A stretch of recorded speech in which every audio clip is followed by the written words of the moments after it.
Po natin ang ating pinakamamahal na Panginoon. Lahat po muna magsabi na Praise the Lord!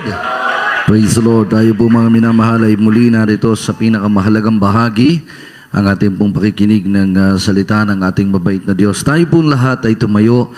Manalangin po tayo sa ating pinakamamahal na Panginoon. Hallelujah! Dakilang Diyos, sa manaming banal, aming pinakamamahal na Panginoong Hesus, patuloy po kaming nagpupuri at nagpapasalamat. Maraming pong salamat, Ama, sa iyong paglangis, sa bawat yugto ng iyong banal na gawain. Mahal na Panginoon, kami po'y narito sa pakikinig ng iyong banal at makapangyarihang salita. Subalit bago ang lahat, kami po ay humihingi ng kapatawaran. Patawarin mo ang bawat isa sa amin. Higit ang iyong abang lingkod, Ama, sapagkat sagad ang akin ay wala po akong magagawa. Sa unang dalangin ng aming minamahal, iginagalang na mahal na pastor.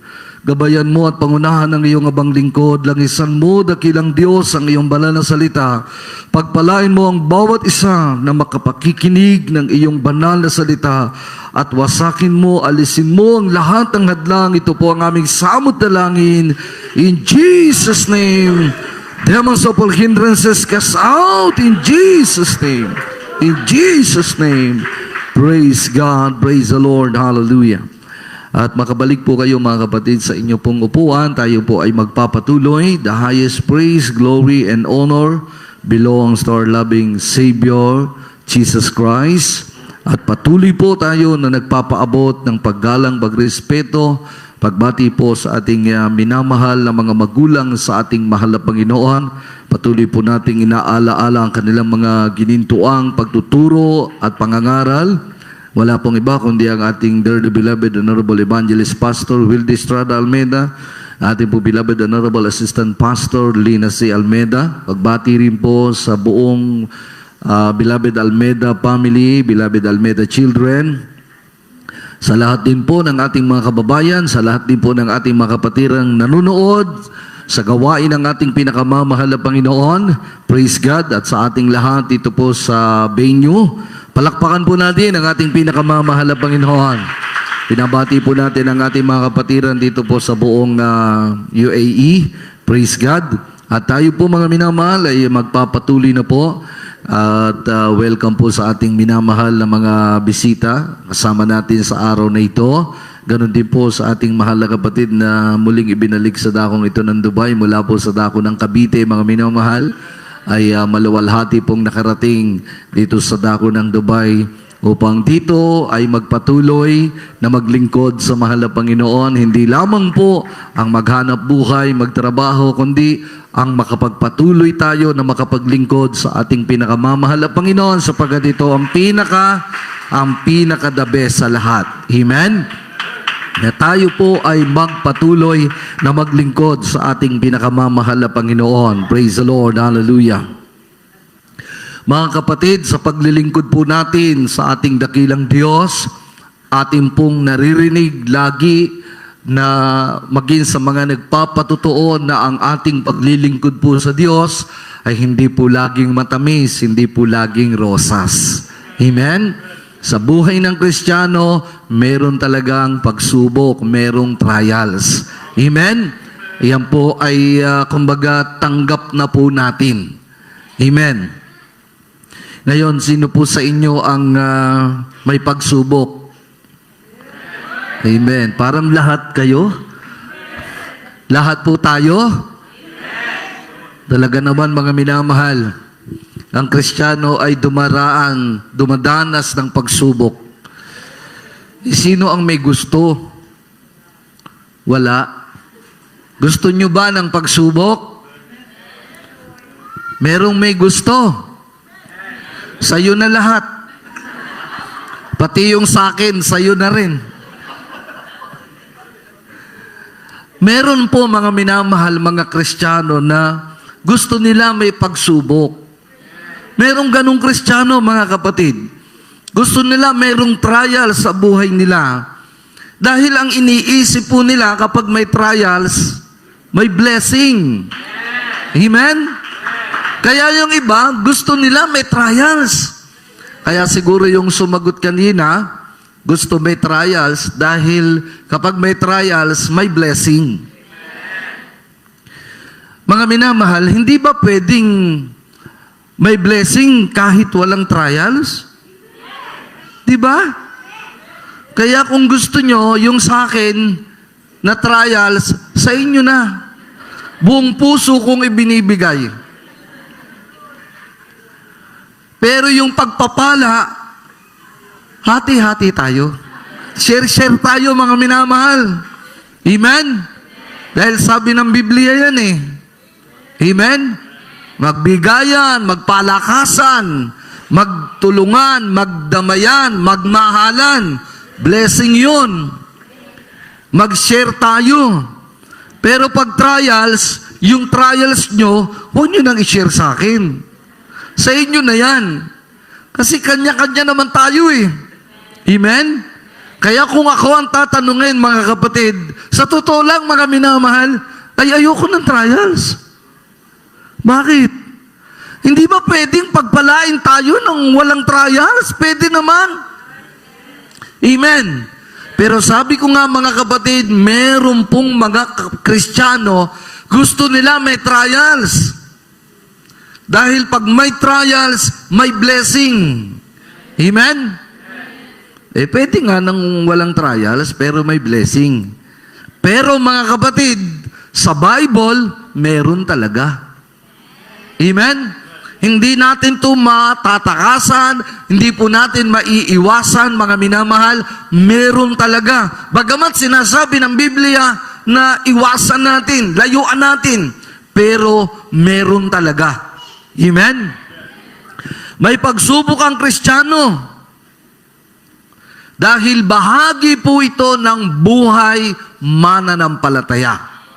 Bahagi po ito ng pagiging Kristiyano, bahagi po ito ng pagiging anak ng Diyos. Bahagi ito ng pagiging tagapagmana ng langit na pangako ng ating pinakamamahal na Panginoon. Hindi po masasabi na totoong paglilingkod sa Diyos kapag walang trials.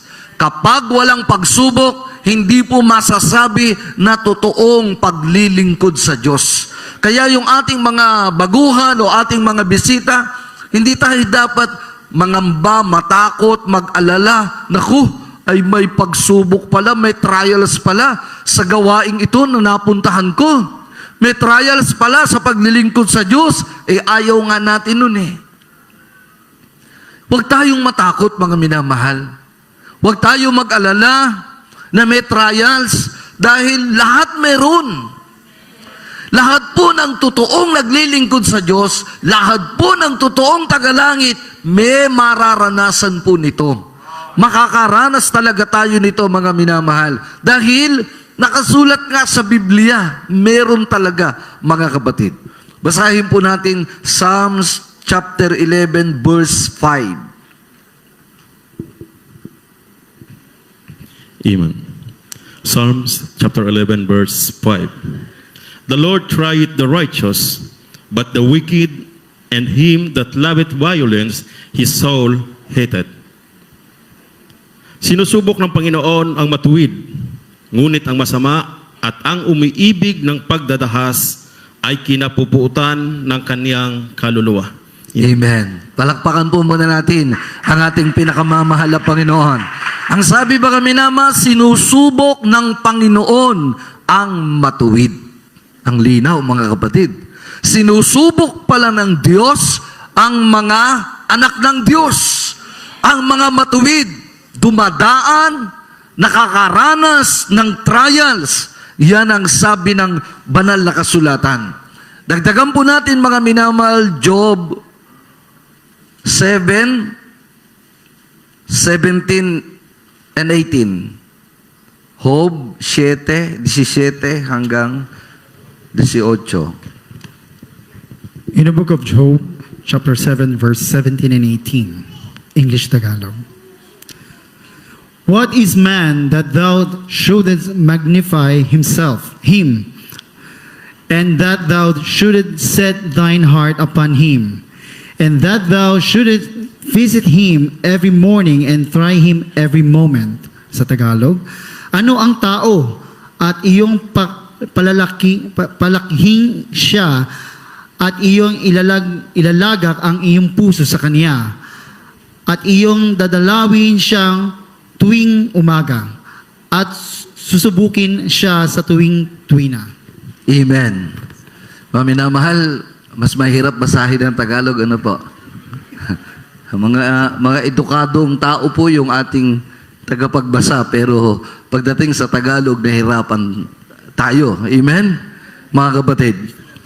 Ulitin ko, mga minamahal, ano ang tao na iyong palalakihin siya at iyong ilalagak ang iyong puso sa Kanya at iyong dadalawin siya tuwing umaga at susubukin siya sa tuwi-tuwina. Hindi lang pala may dumarating na trial sa buhay ng Kristiyano. Sabi ng ating nabasa, sa tuwi-tuwina. Lagi palang may trial sa buhay ng, hindi lang ng Kristiyano, ng lahat. Amen? Talagang meron sa tuwi-tuwina, mga minamahal. Ang tanong, mga kapatid, ikakasama ba natin? Ang tayo po ay sinusubok sa ating pananampalataya? Ikakasama ba natin? Kaya yung iba natatakot. Dahil iniisip nila, ikakasama nila yung pagsubok. Kaya yung iba, nagrireklamo.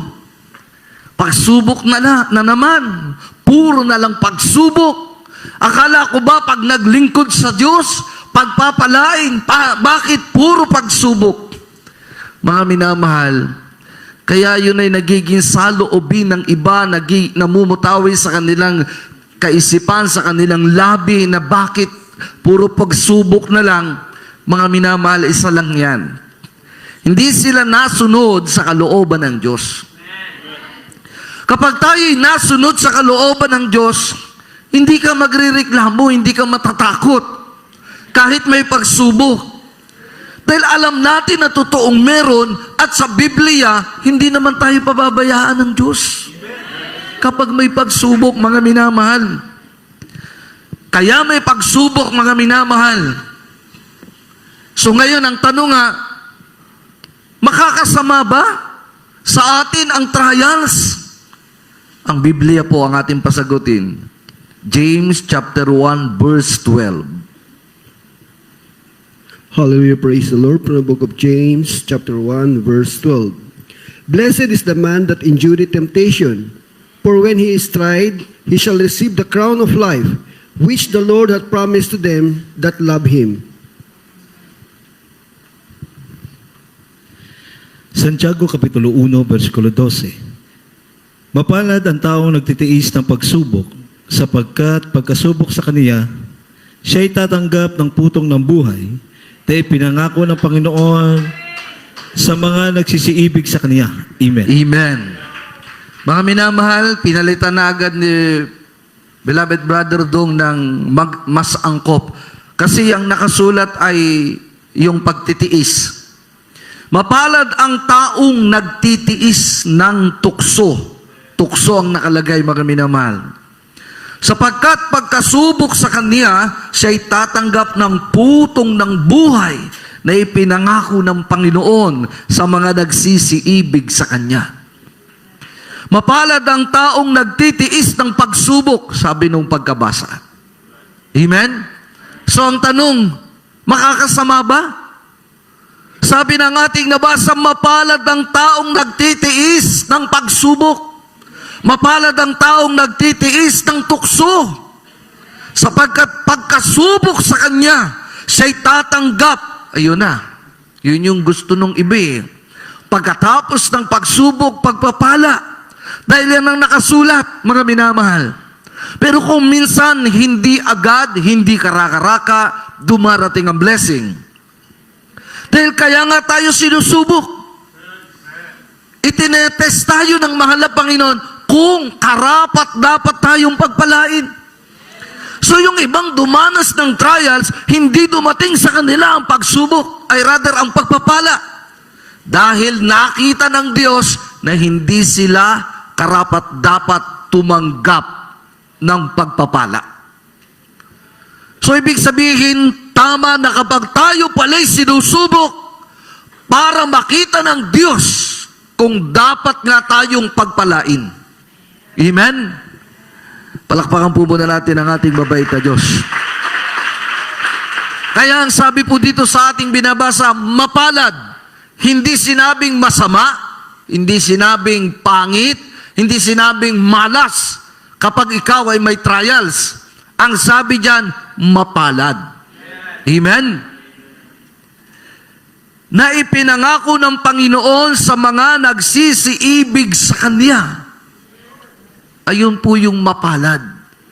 Yung mapalad na dumadaan sa pagsubok ay yung mga Kristiyano na kahit may pagsubok, hindi sila nagbago, patuloy silang umiibig sa kanilang kaligtasan.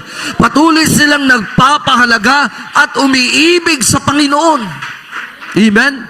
So sila po yung tatanggap ng pagpapala. Sila po yung dumadanas ng pagsubok na pagkatapos ng pagsubok ay pagpapalain ng mahal na Panginoon dahil sila, sabi ng ating nabasa, ay umiibig sa Diyos, umiibig sa kanilang kaligtasan.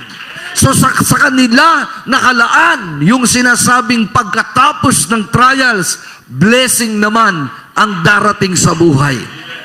Pero kung kapag tayo'y sinusubok, nandun yung ating pagrireklamo, wala yung pagpapasalamat natin sa Diyos, nawawala yung pag-ibig natin sa Panginoon, huwag kang umasa na pagkatapos ng trials ay pagpapalain ka. So ibig sabihin pala mga kapatid, habang tayo may trials, lalo nating ibigin ang ating dakilang Diyos. Lalo nating paglingkuran ang ating pinakamamahal na Panginoon. Dahil yan ang sinabi ng ating nabasa, napakalinaw mga binamahal. Sila na nagsisiibig sa Diyos sa kabila ng trials, sila po yung pagpapalain ng ating pinakamamahal na Panginoon. So bakit nga ba tayo sinusubok mga kapatid? Sabi ng Exodo mga minamahal, Kabanatang 16, talatang 4. In the book of Exodus, chapter 16, verse 4, Then said the Lord unto Moses, Behold, I will rain bread from heaven for you, and the people shall go out and gather a certain rate every day, that I may prove them, whether they will walk in my law or no.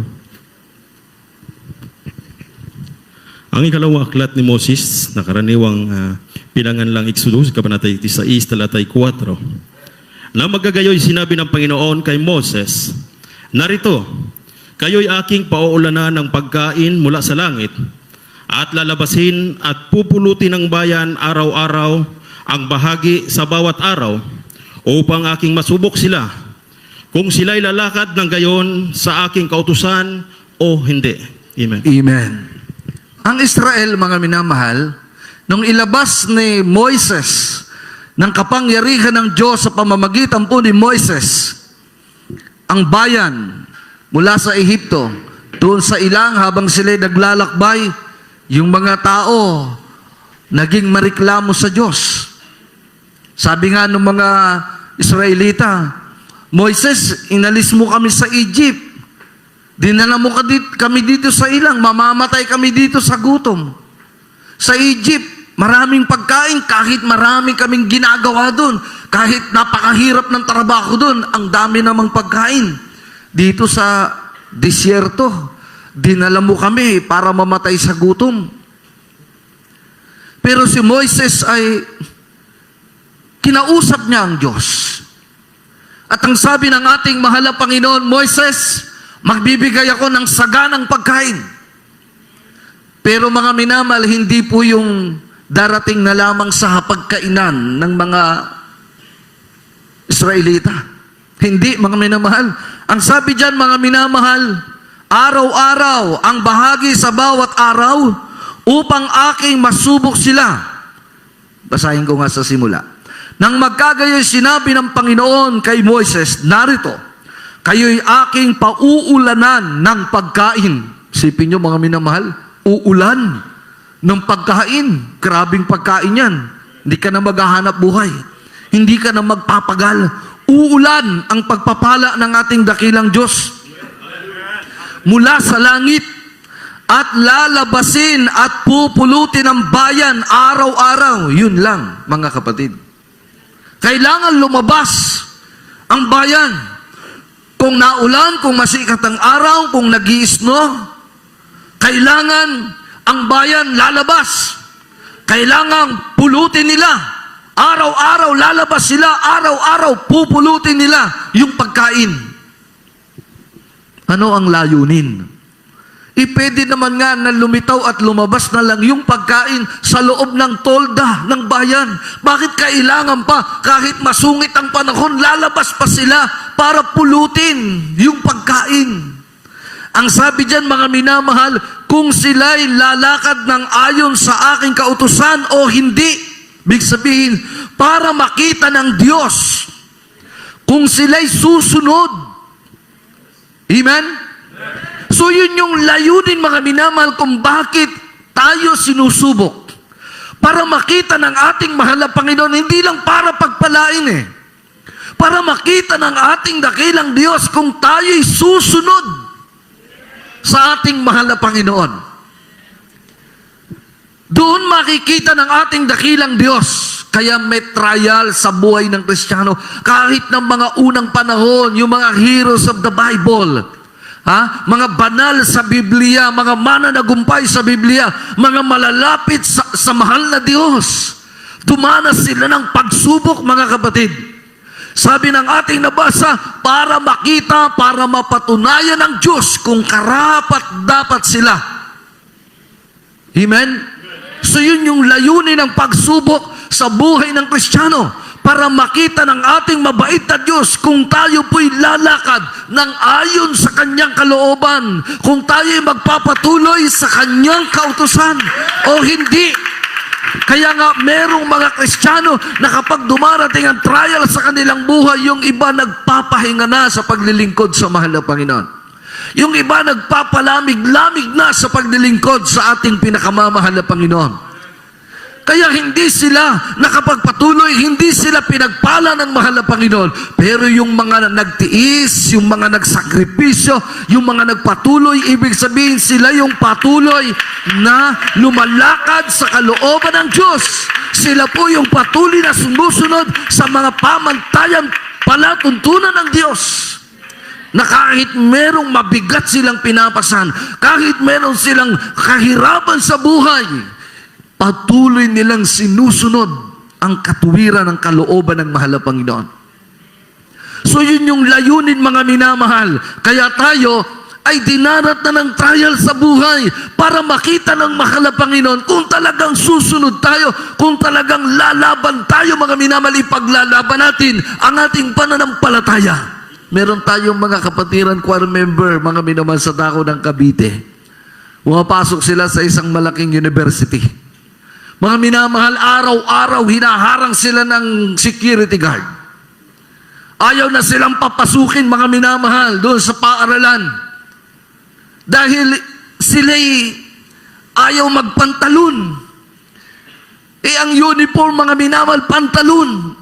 Ang ginagawa nila, mga minamahal, sila'y nanalangin, nag-ayuno, patuloy silang pumupunta sa eskwelahan, mga minamahal. Kahit hinaharang sila, pinagbabawalan, sila'y hindi nagpapaharang, hindi nagpabawal, lalo't higit, hindi sila tumigil sa pagsunod sa kalooban ng ating mahal na Panginoon. In short story, mga minamahal, pati yung ibang mga mananampalataya sa ibang gawain, pinayagan magpalda. Dahil nakita nila yung paninindigan ng mga anak ng Diyos, taga Jesus Miracle Crusade. Nakuha nila sa panalangin. Nakita ng ating mahal na Panginoon, mga minamahal, kung gaano sila katapat sa pagsunod sa kalooban ng mahal na Panginoon. Isipin nyo, buong university, ang kalaban nila, mga minamahal. Lahat po ng mga mag-aaral doon, iilan lamang ang hindi sumusunod. Natuwa yung ibang congregation, yung ilang ibang member ng ibang congregation dahil sa paninindigan ng taga Jesus Miracle Crusade. So pinagpala sila, mga minamahal. Alam niyo, mga kapatid, dun sa eskwelahan na yon, dun sila nag-graduate At ngayon, dun sila may mga trabaho sa paaralan na yun, mga sa university na yun. Doon sila pinagpala ng trabaho, mga minamahal. Nagpapatuloy silang maglingkod, nagpapagamit sa gawain ng mahal na Panginoon. Meron silang maayos na trabaho dahil sila'y sumunod sa kalooban ng mahal na Panginoon.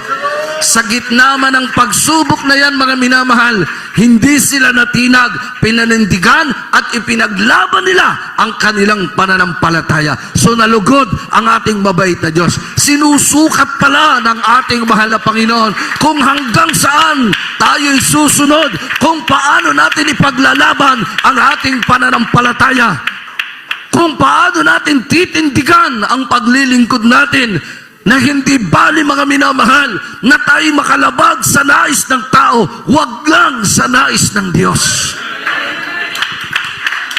Tandaan po natin, mga minamahal, hindi tayo bibigyan. Yun yung lagi nating naririnig, binabasa sa Biblia.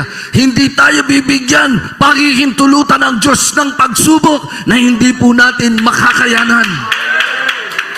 Kaya lang hindi makayanan, mga minamahal, dahil ayaw nilang manindigan at ayaw nilang sumunod sa kalooban ng Diyos. Pero kapag ang Kristiyano naninindigan hanggang sumunod sa kalooban ng mahal na Panginoon, ang trials na yan ay gagawing blessing ng ating pinakamamahal na Panginoon. Basahin natin, mga minamahal, unang Korinto 10:13. The first epistle of Paul to the Corinthians, chapter 10, verse 13.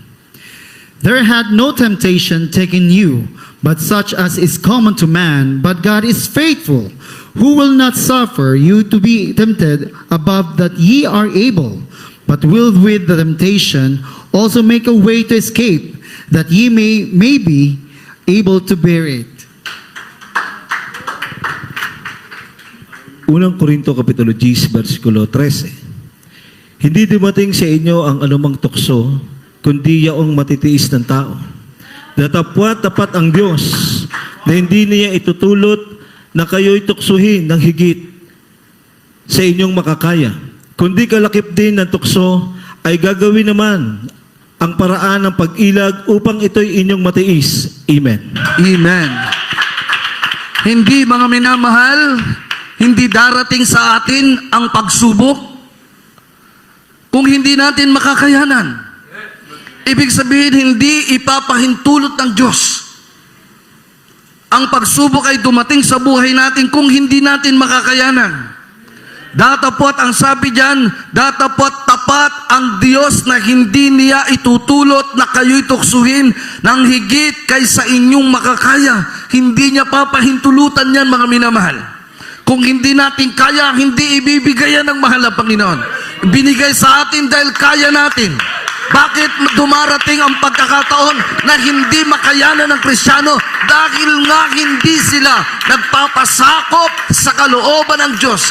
Hindi sila nagpapasalamat sa ating mahal na Panginoon. Hindi sila tumatalima sa kalooban ng ating dakilang Diyos. Kaya hindi nila makaya.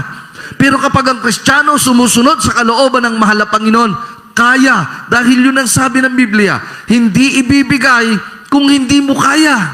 Amen?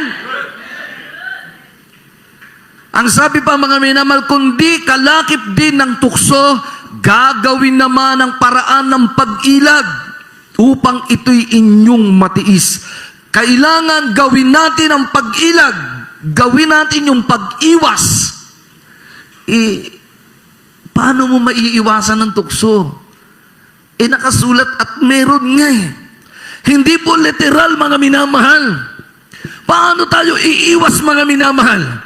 Ibig sabihin, huwag tayong madaig ng pagsubok. Yun ang ibig sabihin, mga minamahal, ng pag-ilag, pag-iwas, huwag tayong madaig. Ibig sabihin, mangingibabaw pa rin ang pananampalataya natin. Mangingibabaw pa rin ang pagsunod natin sa kalooban ng ating pinakamamahal na Panginoon. Ibig sabihin, patuloy tayong magsikap na sumunod sa kalooban ng mahal na Panginoon. Patuloy tayong magsikap sa pananalangin. Yun ang pag-iwas. Ibig sabihin, makakayanan mo. Makakayanan natin, mga minamahal, Kung tayo, kapag may trials, nandun tayo sa tuhod ng pananalangin. Nandun tayo sa pagsusumamo natin sa mahal na Panginoon. Nandun tayo sa pagsisikap. Yung iba, nandun sila sa pag-aayuno. Ito kamakailan lang. Yung bagong balik na Kristiyano, problema niya sa kanyang trabaho, sa kanyang pinanggalingan trabaho, dahil yung kanyang passport ayaw ibigay. Hindi siya makahanap ng trabaho. Nag-ayuno siya sa pastoral, nanalangin siya, nagpakumbaba siya sa mahal na Panginoon. Lumipas lang ang ilang araw, mga minamahal, kausap ng inyong abang lingkod, nasa kanya na ang passport niya. Meron ng trabaho. Iniaalok na, meron ng trabaho, mga minamaldangan, na dun sa trabaho yon hindi siya makapagpalda dahil nakapantalon. Kaya sabi ng inyong abang lingkod, kung kaya ng Diyos lutasin ang una mong problema, kayang ibigay ng Diyos ang mas magandang trabaho. Ibig sabihin, yun ang sinasabing pag-iwas. Para hindi tayo madaig ng tukso, ng pagsubok, manalangin tayo, mag-ayuno tayo, mga minamahal. Ipanalangin natin, ipag-ayuno natin ang mga pagsubok na yan. Magiging matatag ka, matibay ka. Mapanalanginin kang Kristiyano, nandun ka sa pagsunod, lalo mong pagbutihin ang pagsunod sa kabanalan. Kapag may trials, lalo mong pagbutihin ang pagsunod sa kalooban ng mahal na Diyos. Lalo kang magbihis ng anyong kabanalan sa paningin ng ating mabait na Diyos. Hindi sa paningin ng tao, kundi sa paningin ng ating pinakamamahal na Panginoon. Lalo mong pagyamanin, pagbutihin ang iyong pananampalataya. Pagsunod sa kalooban, pagsunod sa kabanalan, pag-aayuno, pananalangin. Lalo nating pag-ibayuhin. Ang resulta, hindi magtatagumpay ang trials. Hindi tayo maigugupo, hindi tayo maibabagsak, bagkus ibibigay ng Diyos ang solusyon. Ibibigay ng Diyos ang katugunan. Walang imposible, kayang ayusin ng ating mahal na Panginoon. Amen? Naalala ko, mga minamahal, balikan natin to. Nung last 2 years, sinabi ko na sa inyo, binigay ko na po ito sa inyo, balikan natin tong isang sabi natin parang illustration. Tungkol sa malaking ibon, dun sa agila. Sa history, ang sinasabi ng ibang nag-aral, ang agila, malalaking ibon. Nagpupugad dyan sa napakataas na puno. Hindi yan nagpupugad sa mababa. Napakataas na puno. Sapagkat sa Biblia, mga minamal, may eagle, may agila. Ito'y naglalarawan ng kalakasan, kataasan, katatagan, pagiging matibay, malakas, matatag. Yan ang ibig sabihin ng agila, mga minamal. So ang agila, sa mataas na puno yan magpupugad. Doon yan mangingitlog. Lilikhasan ng kanyang anak doon sa pugad sa napakataas na puno. At ang sabi ng mga nag-aral, mga minamahal, kapag ang agila, yung anak niya, malaki na, sinusubok, di ba? Tinetesting. Ang gagawin ng agila, mga minamahal, isa-isahin niyang alisin yung pugad. Habang lumalaki yung kanyang anak, tumutubo ang bagwis, tumutubo ang kanyang pakpak, ang kanyang balahibo. Inuunti-unti niya yung kanyang pugad alisin. Hanggang sa matira na lamang yung, hindi na po sa yung nakayupyup, kundi yung inakay niya, yung anak niya nakadapo na. Kasi inalis niya na yung pugad. So nakadapo na lamang siya. At pag nakita ng kanyang amang agila, mga minamahal, na yung kanyang anak ay marunong, kaya nang lumipad, susubukin niya yan. Iuhulog niya yung kanyang anak. Para makita ng kanyang amang agila kung yung kanyang anak ay marunong nang lumipad. Habang bumabagsak ang kanyang anak, mga minamahal, ikakampay niya, titingnan niya kung kayang ikampay ang kanyang mga bagwis, ang kanyang mga pakpak. Kapag ang kanyang anak na agila lumilipad pero hindi kaya, unti-unti yan babagsak. At maaaring sa kanyang pagbagsak, maaari siyang mamatay. Maaari niyang ikapahamak. Kaya ang gagawin ng kanyang amang agila, lilipad siya ng mabilis. Kukuhanin niyang muli yung kanyang anak at ibabalik sa pugad. Bakit? Dahil nakita ng kanyang ama na hindi niya pa kayang lumipad na mag-isa. Muli niya itong papakainin, susuplayan ng pagkain. Muli niya itong aalagaan, aarugain, hanggang sa tuluyang siyang lumaki at lumakas.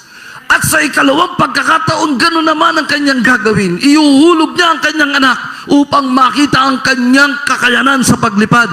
At muli kapag nakita niyang hindi pa talaga kaya, muli siyang lilipad ng mabilis at kukuhanin ang kanyang anak bago siya bumagsak at ibabalik sa pugad, pakakainin, aalagaan, hanggang dumating ang isang araw na sa kanyang pag-testing sa kanyang anak, makita niya, mga minamahal, kapag malakas na, kumpleto na ang bagbis, kumpleto na ang pakpak, mayroon na siyang taglay na lakas, makikita ng kanyang amang agila, mag-isa na siyang lumilipad siyang mag-isa, mga minamahal.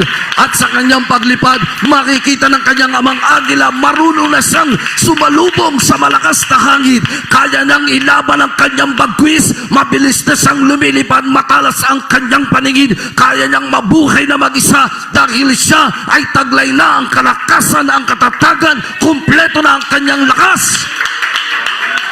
Ganon tayong mga Kristiyano. Minsan itetesting tayo ng ating Ama. Kung kaya na ba natin na lumaban sa larangan ng pananampalataya. Pero tandaan po natin, kapag hindi kaya ng Kristiyano, hindi ka pababayaan ng ating pinakamamahal na Panginoon. Hindi ka pababayaan ng ating dakilang Diyos. Bago ka bumagsak, bago ka tuluyang mawalay, bago ka tuluyang masira sa iyong pananampalataya, muli kanyang kukunin, muli kanyang palalakasin, ibabalik ka ng ating mahal na Panginoon sa kanyang kandungan, muli sa kanyang bagwis, ikaw ay aalagaan, ikaw ay palalakasin sa presensya ng Diyos, ikaw ay kanyang bubusugin sa salita ng Diyos, ikaw ay kanyang palalakasin. Darating sa iyo muli ang pagpapala ng ating mahal na Panginoon. Ang panalangin mo'y magkakaroon ng kasagutan at katugunan. Ang ibig sabihin, ikaw ay pinalalakas muli at pinatatatag ng ating dakilang Diyos sa iyong pananampalataya. Tandaan po natin, mga minamahal, kapag nakita ng Diyos na ikaw ay nasa maayos ng kalagayan, kaya muling darating sa atin ang pagsubok. Kaya ang buhay ng Kristiyano ay pagpapala, pagsubok. Meron talagang pagsubok sa buhay ng Kristiyano. Dahil ang gusto ng ating mahal na Diyos, makita tayong lumilipad, karapat dapat lumaban sa ihip ng hangin, sa mga trials. Nakita ng ating mahal na Panginoon na kaya na nating lumipad, mga minamahal. Doon pa lamang tayo hahayaan ng ating mahal na Panginoon. Kaya kung minsan nakikita at naiisip natin, para bagang tayo pinababayaan ng ating dakilang Diyos, bakit ngayon matagal ang kasagutan? Bakit ngayon walang kasagutan? Dahil nakita na ng ating mahal na Panginoon na kaya mong lumaban. Nakita ng mahal na Panginoon na may tatag na ang iyong pananampalataya. Ngunit tandaan mo, kapatid, kapag nakita ng Diyos na hindi mo pa rin kaya, hindi ka niya iiwan, hindi ka pababayaan ng ating mahal na Panginoon. Muli ka niyang kukunin sa kanyang mapagpalang kamay, muli ka niyang palalakasin. Dahil ng aming buhay, mga minamahal, kami mga minamahal ay tumaan sa maraming pagsubok. Talagang dumarating ang minsan na parang hindi na natin kaya. Pero makikita natin, mga minamahal, na sa sandaling hindi mo na kaya, nandiyan ang kamay ng ating mahal na Panginoon. Muli ka niyang kukunin, muli ka niyang palalakasin, muli ka niyang aalagaan, muli ka niyang pagpapalain. Ngunit pagkatapos ng pagpapalang yan, darating muli ang pagsubok sa buhay. Huwag ka matakot, huwag ka malubaybay. Magpatuloy tayong sumunod sa kalooban ng mahal na Panginoon. Dahil ang pangako ng Diyos, hindi ka niya iiwan, hindi ka niya pababayaan. Ang trials mo, kapatid, ay paraan lamang para makita ng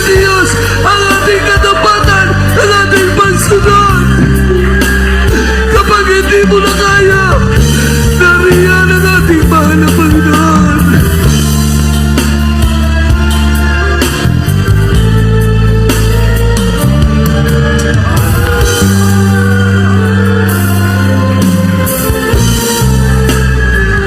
Kapag hindi mo na kaya, nariyan ang ating mahal na Panginoon.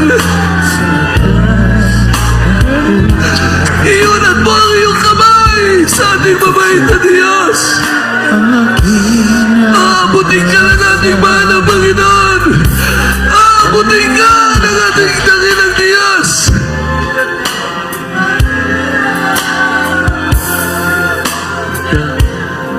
Sadyang minsan, dumarating sa atin na parang tayo nanghihina. Minsan parang hindi na natin kayang ikampay ang ating mga pagpag o ang ating pananampalataya. Minsan, mahirap ilaban. May mga pagsubok sa buhay na parang mga mahirap hanapin. Ngunit mga tandaan mo, kapatid, ang mahal na Panginoon Diyos, hindi niya ibibigay kung hindi mo kakayanin. Kailangan mo lang umiwas. Kailangan mo ang magpakatatag, ang magpakatibay. Patuloy na sundin ang kalooban ng ating mabait na Diyos. ng iyong dinadala. Pag-ibig mo man ay lubos na kadiliman, lakas na isa sa'yo. Kung tatawanin siya, pagkat wala na pagsubok na dinaranas mo.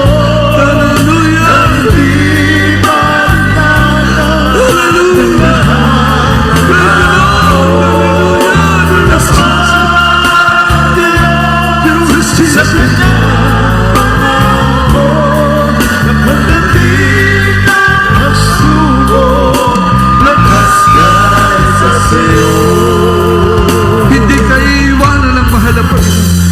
Hindi tayo iiwan sa gitna man ng pagsubok. Habang nakikita ng ating mabait na Diyos na ikaw ay patuloy na sumusunod, patuloy ka nagsisikap, patuloy kang nagtitiis.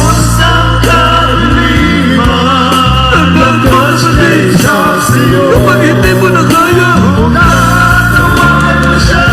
kunin kang mananakasin ng ating mabait na Diyos.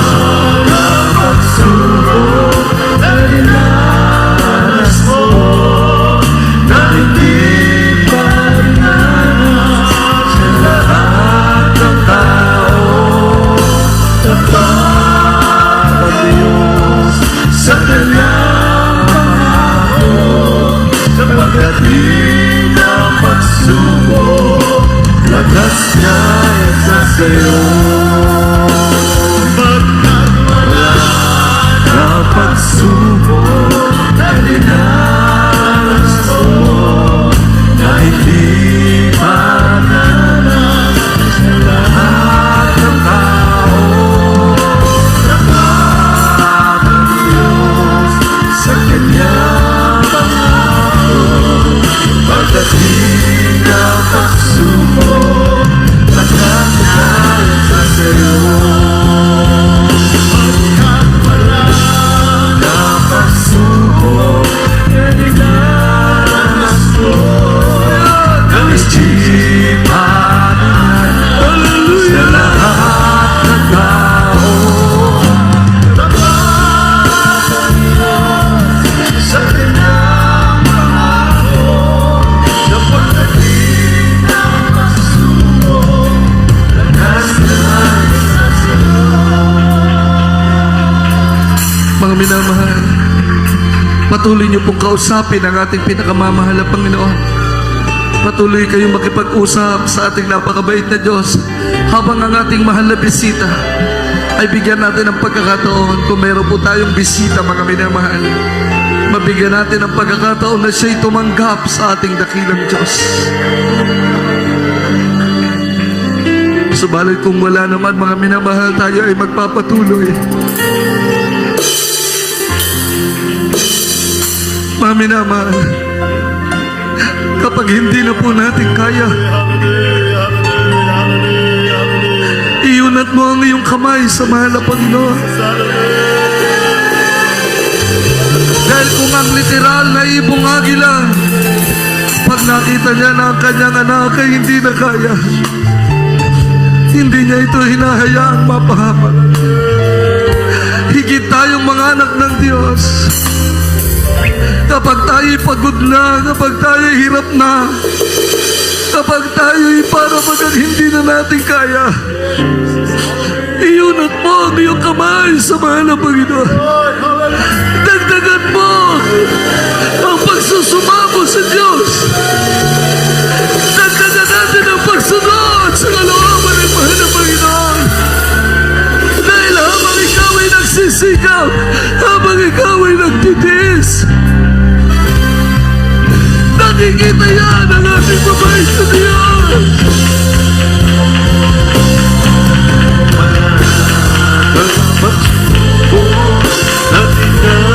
Danas mo ay di madanas ng lahat ng tao.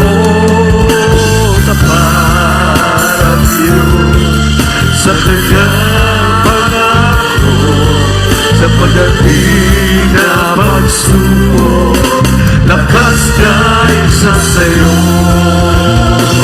Pagkat wala ng pagsubok na dinaras mo, na hindi madanas ng lahat ng tao.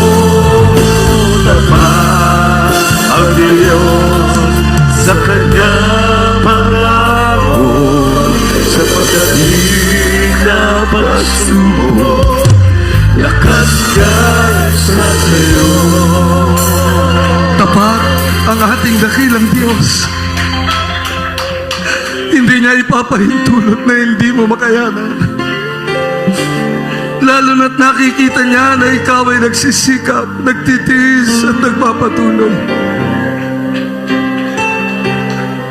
Sabi ng Biblia, walang ama na kung ang kanyang anak ay hihingi ng tinapay, ay bato ang kanyang ibibigay.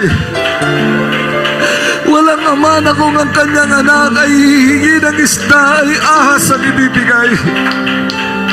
Lalo't higit ang ating Ama sa langit, kapag ikay tumawag, kapag ikay nagpaumbaba, lalong nagsumikap, ang iyong panalangin ay diringgin. Layunin ang pagsubok na yan na lalo kang makita ng mahal na Pinas sa pagsunod. Hindi lamang pagpalain, kundi makita ng mahal na Pinas na ikaw at ako'y karapat-dapat sa pangako ng mahal na Panginoon.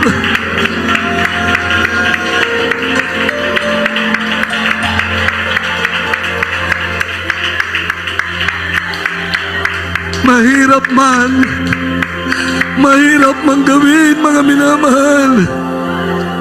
Ngunit sa lahat ng umiibig sa mahal na Panginoon, sila'y nagpapatuloy at kailanman hindi sila iniwan, hindi sila pinabayaan ng Diyos.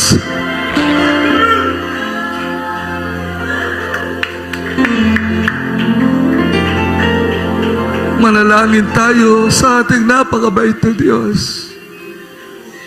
Hallelujah! Opo, dakilan naming Ama na makapangyarihan sa lahat. Ang salita mo'y katotohanan na hindi mo kami bibigyan ng pagsubok na hindi namin kaya. Ang aming dalangin, bigyan mo kami ng kalakasan na masunod ang iyong kalooban. Dakilang Diyos, panghawakan mo kami hanggang sa iyong pagbabalik. Patuloy mong abutin ang pangangailangan ng iyong mga anak. Hallelujah! Iunat mo ang iyong mapagpalang kamay. Dakilang Diyos, tagpuin mo sa imalang paraan ang pangangailangan ng bawat isa. Ito ang aming sabot na langit. Hallelujah, in Jesus' Jesus' name. Ating i-cast out, mga minamahal, ang lahat ng karamdaman, problema man, suliraning, kabigatan, pag-aalinlangan. Hallelujah! Sa pangunang dalangin pa rin ang ating minamahal, ang mga magulang sa mahal na Diyos. Hallelujah! Ating sawayin lahat ng karamdaman. Hallelujah! Rayuma, asma, TB, diabetes, anumang uri karamdaman. Lumayas ka sa pangalan ni Jesus. Cancer, pagkabulag, pagkabilay, pagkapipi. Lumayas ka sa pangalan ni Jesus. Doubt siya na believe ka sa in Jesus' name. Problem be solved. In Jesus' name. Problem be solved in Jesus' name. In Jesus' name. Hallelujah! In Jesus' name. Victory in Jesus' name. Victory in Jesus' name. Blood of Jesus, blood of Jesus. Hallelujah. Glory, glory to God. Glory to Jesus. Tayo pong lahat, mga minamahal, ay muli tumayo at tayo po ay sisigaw ng hallelujah, praise the Lord, galing sa ating puso. Napakasarap magpuri sa mahal na Panginoon. Sabay-sabay tayo, mga minamahal. Hallelujah, praise the Lord. Hallelujah, praise the Lord. Hallelujah, praise the Lord. Glory to God. Thank you so much, there is Jesus. Purihin ang ating napakabait na Diyos. Tayo po, mga minamahal.